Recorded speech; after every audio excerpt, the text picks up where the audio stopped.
چھٹا وہ کام جو انسان کو رمضان میں خصوصاً کرنا چاہیے، الدعا، دعا کرنا۔ اور لوگوں کے ہاں یہ جو تصور ہے اس کو ختم کیجئے کہ صرف افطاری کے وقت دعا قبول ہوتی ہے، پہلے نہیں ہوتی۔ یہی وجہ ہے سارا دن وہ دعا کرتے ہی نہیں ہیں، کہتے ہیں جب افطاری کا وقت ہوگا تو ہاتھ اٹھائیے۔ رسول اللہ صلی اللہ علیہ وسلم نے یہ نہیں کہا، اللہ کے رسول نے کیا فرمایا؟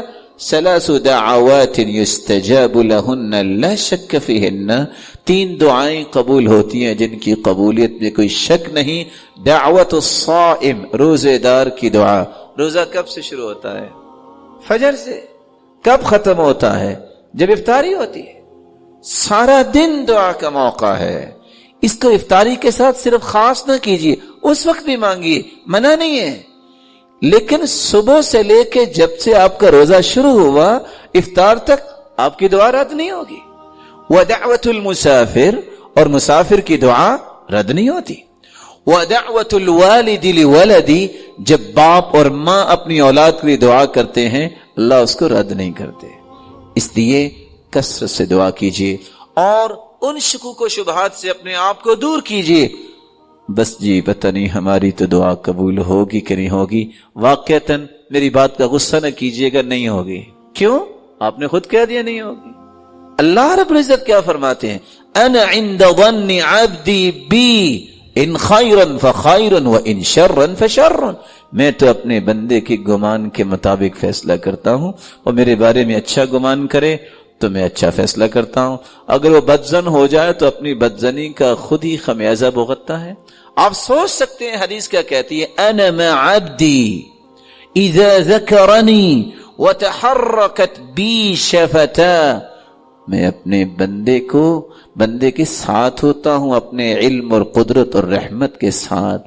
میرے بندے کے ہونٹ جب حرکت کرتے ہیں تو میری رحمت پہلے نازل ہو چکی ہوتی ہے۔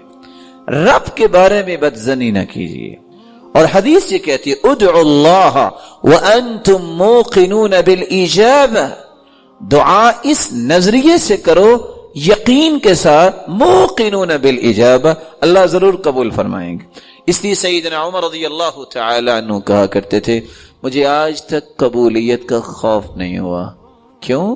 جب تک اللہ مجھے دعا کی توفیق دیتے رہیں گے میں کہتا ہوں یہ توفیق نہ چھن جائے۔ اللہ دعا کی توفیق دیتے ہی اس کو ہیں جس کی قبول کرنی ہوتی۔ اور کبھی نہ سوچئے میری تو نہیں سنیں گے، اللہ اس کے سنیں گے۔ آپ سوچ سکتے ہیں بھلا شیطان سے کوئی برا ہے دنیا میں؟ اللہ نے تو شیطان کی بھی سنی ہے۔ ربی انظرنی الی یوم یبعثون، اے اللہ مجھے قیامت تک مہلت دے دے۔ قال فانک من المنظرین، جاؤ شیطان تجھے مہلت دی۔ کوئی شیطان سے برا ہے؟ اللہ نے تو شیطان کی بھی سن لی۔ لیکن شرط یہ ہے ما من مسلم يدعو بدعوة ليس فيها اسم ولا قطيعة رحم إلا أعطاه الله بها إحدى ثلاث، إما أن يعجل له دعوته وإما أن يدخرها له في الآخرة وإما أن يصرف عنه من السوء مثلها۔ جب بندہ دعا کرے گناہ کی دعا نہ کرے، قطع رحمی کی دعا نہ کرے۔ یہ نہیں دعا آپ کو کرنی چاہیے یا اللہ مجھے طاقت دے، یہ جو فلاں میرے رشتہ دار ہیں ان کو تو میں سبق سکھاؤں، ایسی دعا نہ کیجیے۔ یہ دعا کیجیے یا اللہ ان کو ہدایت دے دے۔ یہ دعا نہ کیجیے اچھا ذرا مجھے نوکری مل لینے دے، پھر دیکھوں گا یہ کیسے میرے گھر آتے ہیں، ابھی تو میں مجبور ہوں تو یہ لوگ آ جاتے ہیں۔ نہیں، قطع رحمی کی دعا نہ کیجیے۔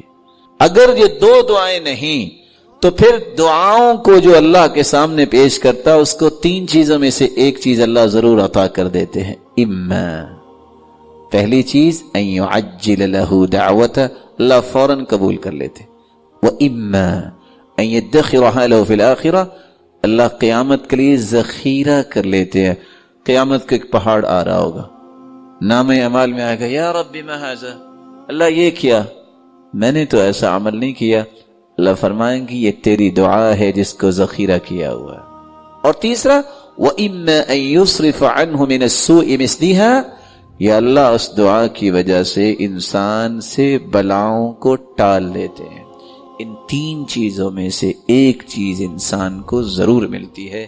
اس لیے ان مبارک لمحات میں کثرت سے دعا کریں۔ اگر آپ سمجھتے ہیں آپ کے پاس سب کچھ ہے، والدین کے لیے دعا کریں، اپنی اولاد کے لیے دعا کریں، اپنے بہن بھائیوں کے لیے دعا کریں، اپنے رشتہ داروں کے لیے دعا کریں، اور اپنے معاشرے کے لیے دعا کریں، اور اپنی قوم و ملت کے لیے دعا کریں، اپنے وطن کے لیے دعا کریں۔ اللہ تعالیٰ اس ملک کو امن کا گہوارہ بنائے، توحید